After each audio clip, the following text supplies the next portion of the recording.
Hello বন্ধুরা, কেমন আছো সবাই? বন্ধুরা, আজকে আর তোমাদের সাথে সেলাই সংক্রান্ত কোনো ভিডিও শেয়ার করছি না।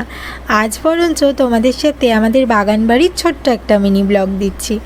জানো তো বন্ধুরা, আজকে আমাদের এই নারকেল গাছ থেকে নারকেল পাড়ানো হয়েছিল। আসলে সত্যি কথা বলতে কি, অনেক দিন ধরে এই নারকেলগুলো পাড়াবো করছিলাম, কিন্তু সেরকম লোকই পাওয়া যাচ্ছিল না। ফাইনালি আজকে একজনকে পাওয়া গেছে, সেই দাদাকে দিয়েই আজকে নারকেল গাছের নারকেলগুলো পাড়ানো হচ্ছে। তবে জানো তো বন্ধুরা, আমাদের এই নারকেল গাছ থেকে নারকেল কিন্তু আরও আগে পাড়া উচিত ছিল, কিন্তু কি করব, এই যে লোক পাচ্ছিলাম না। তবে যাক, ভারী বর্ষা হওয়ার আগে যে গাছটা থেকে নারকেলগুলো পেরে নিতে পারছি এটাই অনেক। কারণ এই মাঝে যে হাওয়া বাতাস হলো না, তখন অনেক নারকেল পড়ে গেছিলো। কিন্তু যাই হোক, এরপর তো আষাঢ় শ্রাবণ মাস আসছে, তখন তো আরও বেশি ঝড় বৃষ্টির দিন। তখন যদি না পাড়াতে পারতাম তাহলে সব নারকেলগুলো এমনিই জলে পড়ে টড়ে নষ্ট হতো। একদিকে ভালোই হয়েছে যে এই দাদাকে আজকে পাওয়া গেছে, আর আমাদের নারকেল গাছটাও ঝাড়ানো হয়ে গেছে।